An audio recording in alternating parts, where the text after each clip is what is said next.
En la quietud de sus últimos momentos, el Papa Juan Pablo II, una figura imponente cuya vida había estado definida por una fe firme, transmitió un mensaje que resonaría mucho después de su muerte.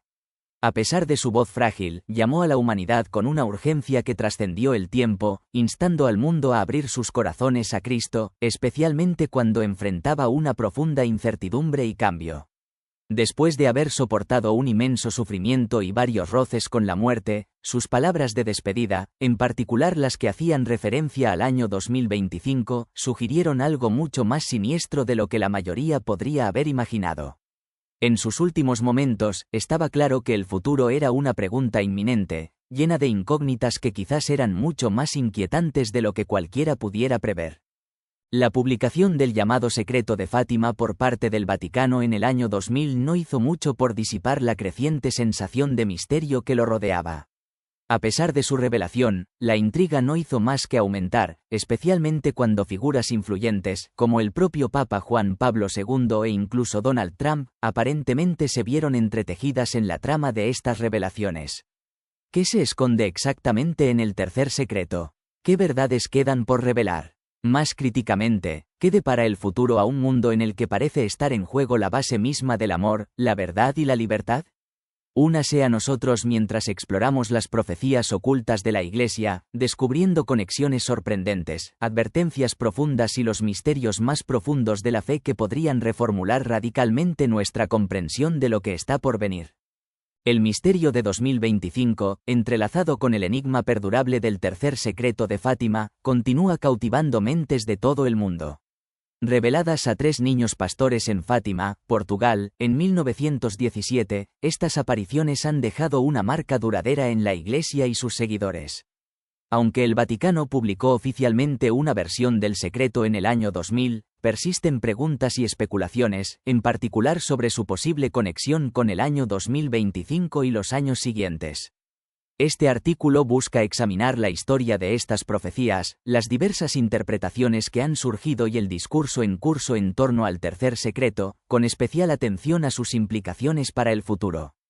En 1917, Lucía dos Santos y sus primos, Jacinta y Francisco Marto, experimentaron una serie de apariciones de la Virgen María. Durante estos encuentros, se les confiaron 3 secretos, los 2 primeros de los cuales trataban sobre la devastación de la Primera Guerra Mundial y el ascenso del comunismo, cuestiones que eran claras y relatables en su contexto. Sin embargo, el tercer secreto permaneció envuelto en misterio durante muchos años.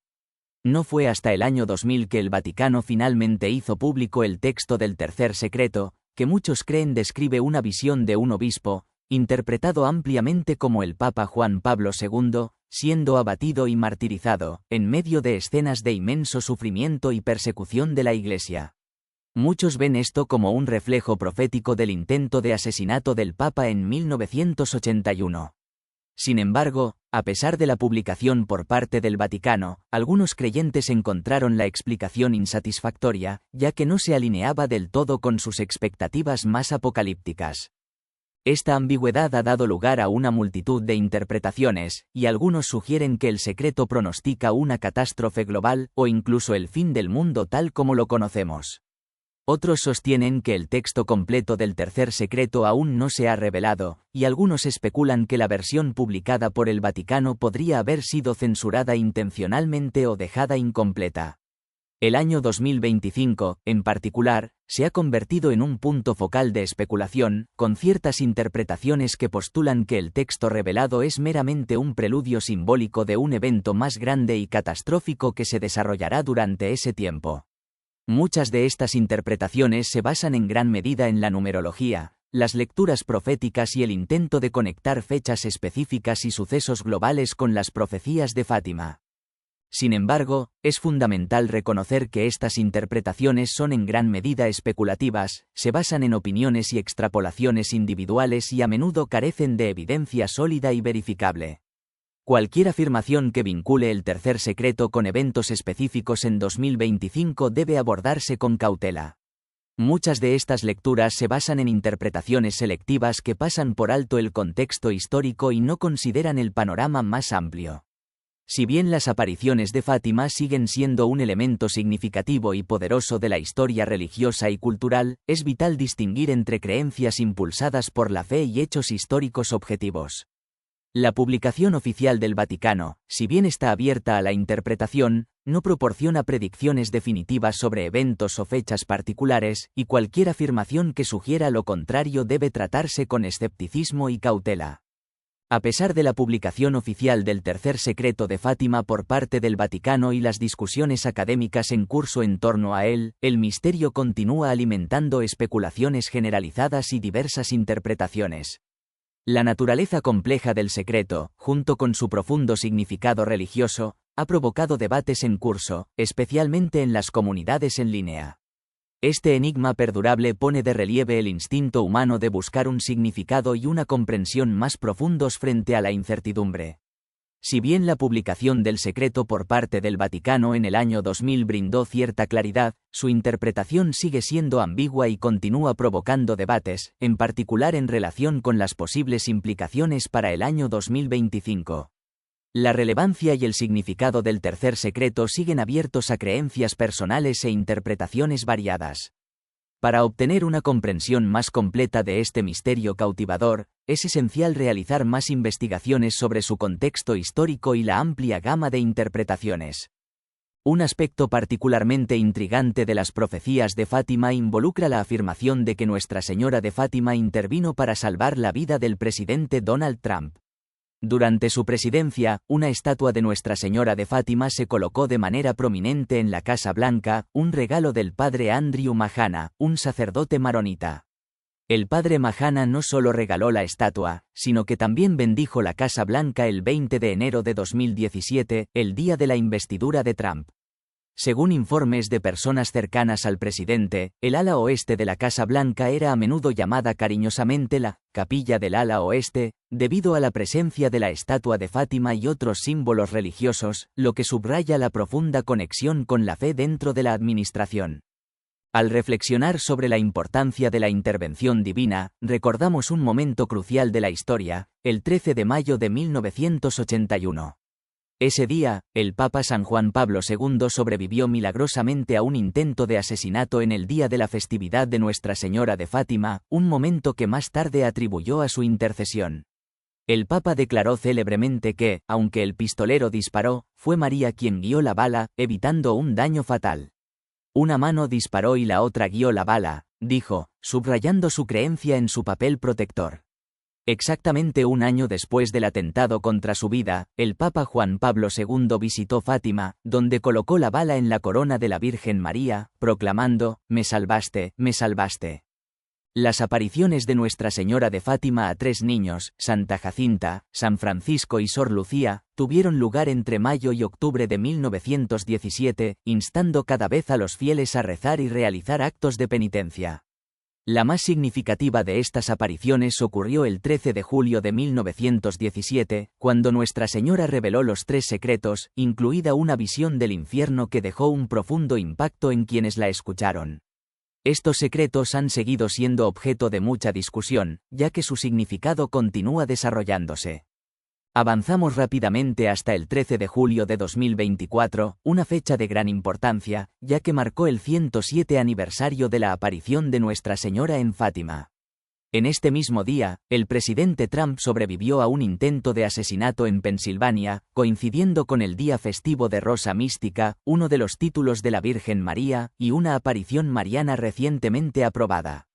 Este 13 de julio también cayó en sábado, tradicionalmente dedicado a María en la tradición católica. No muy lejos de donde se llevó a cabo el mitin de Trump, se alzaba una iglesia católica con una gruta dedicada a Nuestra Señora de Fátima, frente al lugar del mitin, un detalle que algunos creen que tiene un significado simbólico. Después de la manifestación, el Dr. Mark S.L., un respetado médico, comentó, «Es una señal conmovedora de Dios que Trump se haya recuperado de esto». Otro médico agregó, «El Todopoderoso le sonreía.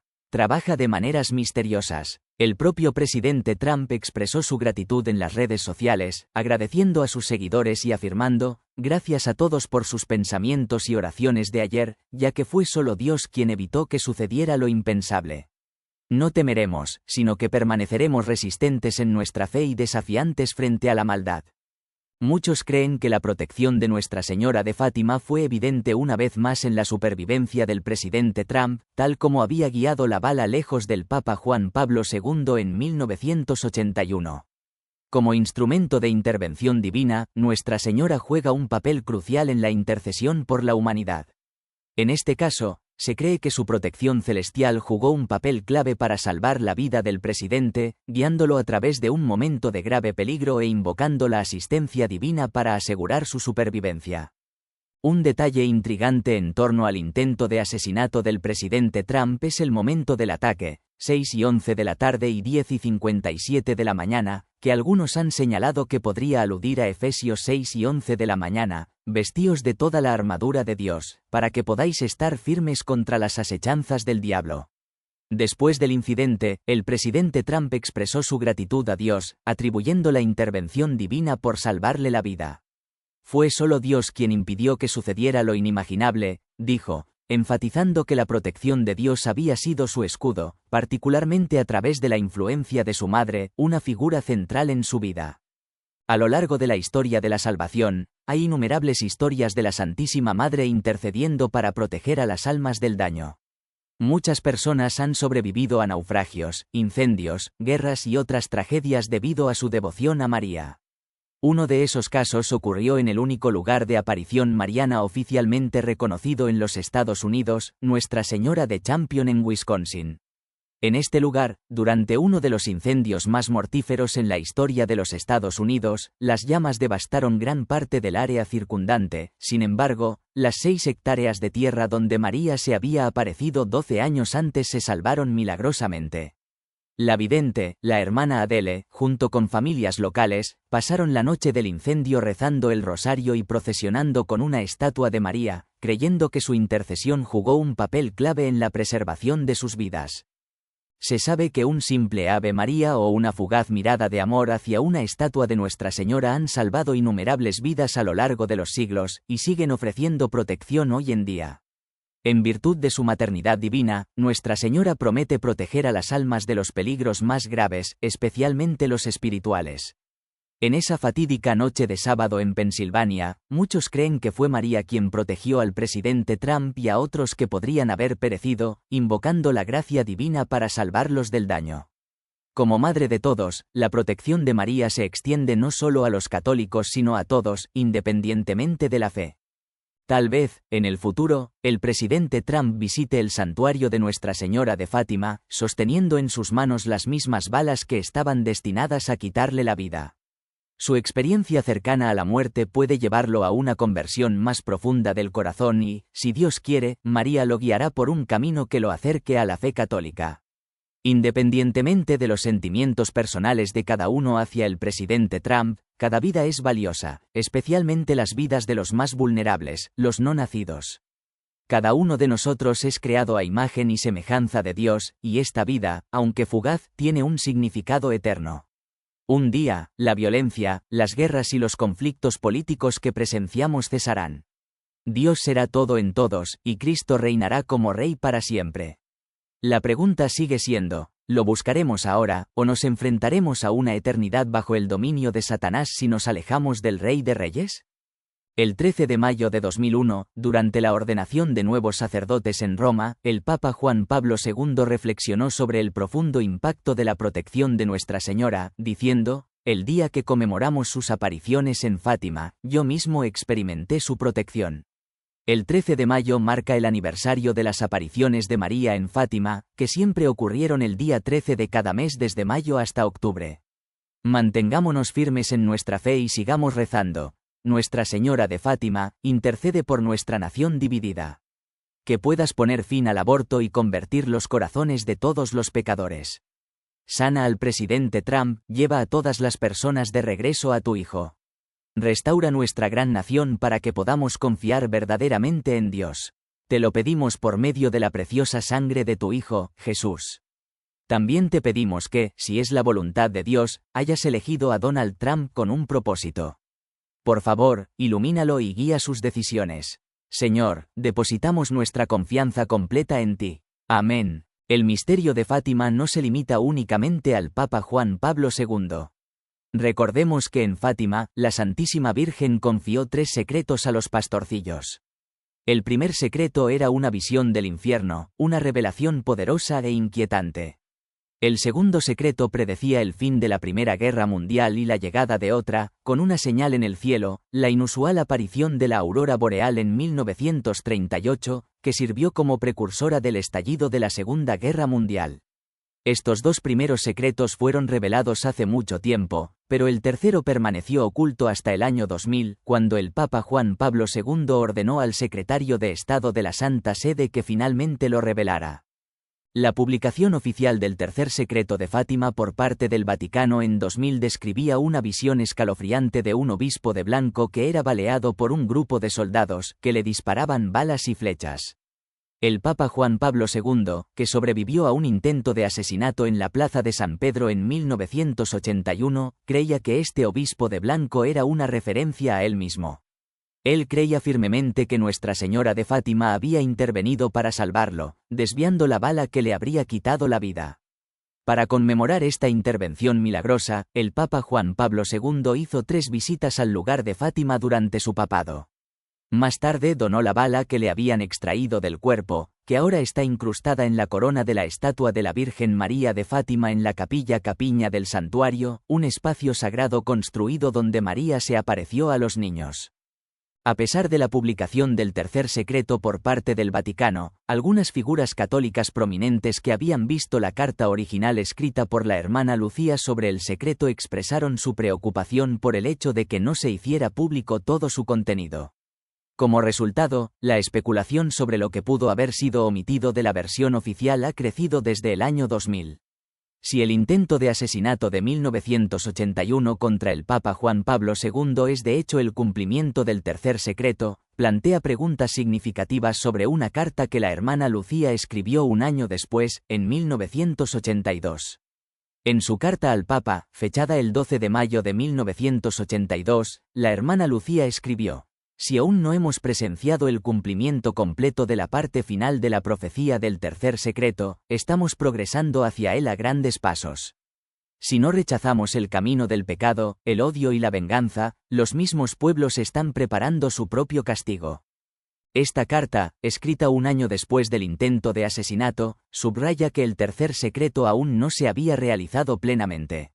La hermana Lucía advirtió que el mundo estaba en camino hacia un castigo mayor debido al pecado, pero no hizo ninguna conexión directa entre el intento de asesinato del Papa y el cumplimiento de la profecía. Esta discrepancia ha alimentado un debate en curso sobre lo que se ha dejado sin decir o se ha ocultado. Hay 2 manuscritos conocidos del tercer secreto. Uno que se hizo público en 1957 y otro, la versión revelada en 2000. En 1957, justo antes de que el sobre que contenía el tercer secreto fuera transferido de Portugal al Vaticano, un obispo auxiliar, Venancio de Portugal, tuvo la oportunidad de sostener brevemente el sobresellado. Al sostener el sobre a la luz, el obispo Venancio vio que contenía un sobre más pequeño, que, a su vez, contenía una hoja de papel doblada con un texto escrito a mano. Pudo discernir que el tercer secreto consistía en aproximadamente 20 a 25 líneas de texto escrito a mano en una pequeña hoja de papel. En contraste, la versión publicada por el Vaticano en 2000 abarcaba 4 hojas de papel, con un total de 64 líneas. Estas diferencias en extensión y contenido han dado lugar a diversas teorías. El padre Nicolás Gruner, un destacado defensor de los estudios sobre Fátima, sugiere que, así como Nuestra Señora de Fátima proporcionó explicaciones sobre las visiones que mostró a los niños, el tercer secreto puede seguir una estructura similar. El 13 de julio de 1917, María mostró a los niños una visión del infierno y luego se la explicó diciendo: «Habéis visto el infierno, donde van las almas de los pobres pecadores. Para salvarlos, Dios desea establecer en el mundo la devoción a mi Inmaculado Corazón». Del mismo modo, el 13 de junio de 1917, cuando Nuestra Señora abrió sus manos, una luz de una mano iluminó a Francisco y Jacinta, mientras que la luz de la otra mano se extendió sobre Lucía y el campo circundante. Los niños comprendieron que Francisco y Jacinta pronto serían llevados al cielo, mientras que Lucía permanecería en la tierra para difundir el mensaje de Fátima. A pesar de que comprendieron la visión, Nuestra Señora proporcionó aclaraciones adicionales. Dado este patrón, es razonable creer que el tercer secreto también puede contener tanto una visión como una explicación. El texto de 64 líneas publicado por el Vaticano en 2000 probablemente representa la visión en sí, mientras que la parte omitida, posiblemente el texto de 23 líneas, podría proporcionar una explicación. Esta explicación puede abordar la crisis de fe en el mundo moderno, en particular si la visión de una ciudad medio destruida se refiere a la ciudad de Dios, la Iglesia Católica. Esta interpretación sugiere que el tercer secreto puede hablar directamente de las luchas actuales de la Iglesia, enfatizando la necesidad de renovación espiritual y devoción al Inmaculado Corazón de María en estos tiempos turbulentos. En 1980, durante una visita a Foda, Alemania, el Papa Juan Pablo II hizo un comentario sobre el tercer secreto de Fátima, reconociendo una parte de la profecía que describía eventos catastróficos. Si hay un mensaje en el que se dice que el océano inundará secciones enteras de la Tierra, que millones de personas perecerán en un instante. Esta declaración, aunque críptica, sugiere una visión de un futuro catastrófico que podría interpretarse como una advertencia de destrucción inminente. Sin embargo, el Papa enfatizó que no había una necesidad inmediata de hacer públicos tales secretos. Reconoció que muchas personas buscaban el conocimiento por curiosidad o por un deseo de sensacionalismo, pero advirtió que la responsabilidad que acompaña a tal conocimiento no debe tomarse a la ligera. Existe un peligro en centrarse en tales predicciones sin comprender los límites del poder humano sobre ellas, especialmente ante eventos previstos por Dios. Juan Pablo II también advirtió contra los peligros de la democracia sin valores, reconociendo tanto el potencial como las limitaciones de los sistemas democráticos. Si bien valoraba la democracia por su capacidad para garantizar la participación política y la rendición de cuentas, advirtió que solo podría ser efectiva cuando se basara en verdades objetivas y valores morales. Creía que la verdadera democracia solo podría prosperar en una sociedad que reconociera la dignidad de cada ser humano y buscara promover el bien común. La democracia, en este sentido, no era una garantía de justicia o valores cristianos, sino más bien un sistema que podía ser un instrumento para el bien si se alineaba con una comprensión adecuada de la naturaleza humana y lo divino. La defensa de los derechos humanos y la dignidad de la persona por parte de Juan Pablo II fue una piedra angular de su papado. Se mantuvo firme contra las injusticias globales, en particular en su oposición a la pena de muerte y en su papel de oposición a regímenes totalitarios como el comunismo. Su liderazgo fue crucial en la caída del comunismo en Polonia, y su influencia se extendió mucho más allá de las fronteras políticas, llegando a todos los continentes. Sin embargo, a pesar de sus éxitos, no estuvo exento de críticas, en particular en cuestiones como la anticoncepción, donde algunos consideraron que su postura era demasiado rígida. En 1981, el Papa Juan Pablo II sobrevivió a un intento de asesinato casi fatal en la Plaza de San Pedro, un evento que alteró dramáticamente su papado. Recibió un disparo a quemarropa y fue llevado al hospital para una cirugía de emergencia. El mundo observó con horror cómo se difundía la noticia del ataque, pero lo que siguió consolidaría el legado de Juan Pablo II como un hombre de extraordinaria compasión y perdón. A pesar de la gravedad de sus heridas y el deseo humano natural de venganza, Juan Pablo II respondió con una gracia notable. Desde su cama de hospital, instó a los fieles a orar por el hombre que intentó matarlo, refiriéndose a él como «mi hermano», y ofreciéndole su perdón. Menos de 2 años después del ataque, Juan Pablo II visitó a su presunto asesino, Ali Akka, en la prisión de Revivia, en Roma. La decisión del Papa de perdonar pública y personalmente a Akka conmocionó a muchos y se convirtió en un poderoso testigo de las virtudes cristianas de la misericordia y el perdón. En junio de 2000, a petición del Papa, Akka fue indultado por el presidente italiano Carlo Azeglio Ciampi después de cumplir casi 20 años de una condena a cadena perpetua, y posteriormente fue deportado a Turquía. Este acto de perdón fue un ejemplo vivo de la enseñanza del Papa de que el perdón y el amor, incluso hacia los enemigos, son componentes esenciales de la fe cristiana. El legado de Juan Pablo II es de profundo liderazgo moral y profundidad espiritual. Su vida y sus acciones demostraron la importancia de vivir los principios del Evangelio frente al sufrimiento personal, la agitación política y los desafíos globales. Juan Pablo II demostró al mundo que la verdadera fuerza de un líder no reside en el poder o en las maniobras políticas, sino en la capacidad de perdonar, defender la dignidad humana y llamar a la gente a ideales más elevados. El legado del Papa Juan Pablo II como uno de los líderes más influyentes de finales del siglo XX es innegable. Su papado estuvo marcado por un profundo liderazgo espiritual y un compromiso incansable con la justicia social, la paz y la dignidad humana. Su papel en el colapso del comunismo, en particular a través de su apoyo al sindicato polaco Solidaridad, fue fundamental para remodelar el panorama político de Europa del Este. Su influencia, tanto espiritual como política, ayudó a poner fin a la Guerra Fría y condujo a la disolución final de la Unión Soviética. Juan Pablo II no fue solo un papa, fue una voz profética, que aprovechó los momentos críticos para desafiar a los sistemas opresivos y ofrecer un mensaje de esperanza, fe y libertad. Su defensa de la paz se extendió más allá de Europa del Este. El Papa Juan Pablo II adoptó una postura firme sobre cuestiones globales, desde la oposición a las guerras preventivas hasta la denuncia de los efectos negativos de la globalización económica sobre los empobrecidos. Sus críticas a las políticas estadounidenses, tanto en el marco de las iniciativas de control demográfico del presidente Clinton como en el de las guerras del presidente Bush en Irak, se basaban en sus convicciones morales. Si bien admiraba al pueblo estadounidense, no dudaba en desafiar a su gobierno cuando se apartaba de los valores que respetaban la dignidad humana y la santidad de la vida. Una característica definitoria del papado de Juan Pablo II fueron sus esfuerzos por mejorar las relaciones entre católicos y judíos. Su histórica visita al Muro Occidental en Jerusalén y su disculpa por las malas acciones pasadas de la Iglesia allanaron el camino para una relación más armoniosa entre estas comunidades de fe. Aunque los desafíos persistieron, su trabajo en pro de la reconciliación se convirtió en un modelo para el diálogo interreligioso. A pesar de su inmensa influencia política, Juan Pablo II nunca se consideró principalmente un político o diplomático. Veía su misión como la de un maestro, alguien cuyos escritos y discursos ofrecían una comprensión profunda de las cuestiones espirituales y morales más profundas de la humanidad.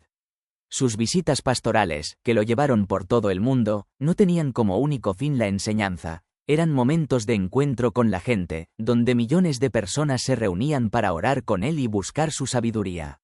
La gente no vino a ver a un simple mascarón de proa, sino a encontrarse con un hombre de profundas convicciones, un hombre santo cuyo liderazgo inspiró y dio forma al curso de la historia. En materia de derechos humanos, el Papa Juan Pablo II fue inquebrantable. Subrayó que todo ser humano tiene derechos y obligaciones hacia Dios, hacia sí mismo, hacia los demás y hacia la sociedad. Previó los desafíos que se avecinaban para el cristianismo y profesó con valentía su fe, pidiendo el retorno a la familia como fundamento de la sociedad. Su énfasis en la familia fue a veces controvertido, pero nunca vaciló en su defensa de la vida, el matrimonio y los valores familiares. La postura del Papa Juan Pablo II sobre la bioética y la santidad de la vida era clara. Creía que la dignidad de la vida proviene únicamente de Dios y que la brújula moral de la humanidad debe alinearse con esta verdad. Sus enseñanzas sobre la familia, el matrimonio y la vida seguirán dando forma al enfoque de la Iglesia sobre estas cuestiones para las generaciones venideras.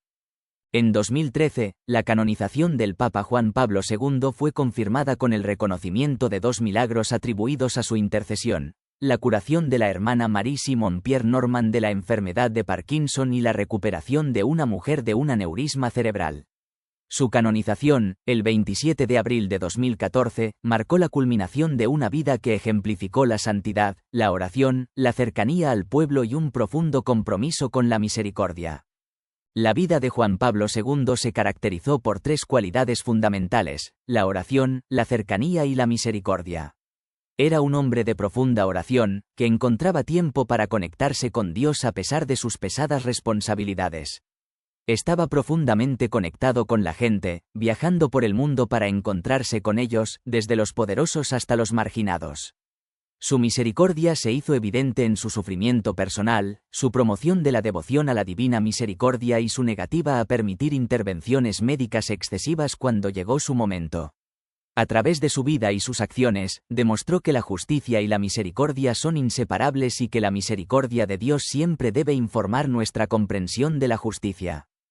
Como buen pastor, el Papa Juan Pablo II nos acercó a Cristo, brindándonos un modelo para vivir el mensaje del Evangelio. Su legado nos llama a continuar la misión de difundir el amor y la misericordia de Cristo, llevando adelante la antorcha que Él encendió. Su papado puede haber terminado, pero el camino que comenzó, de compasión, justicia y paz, sigue para que lo continuemos.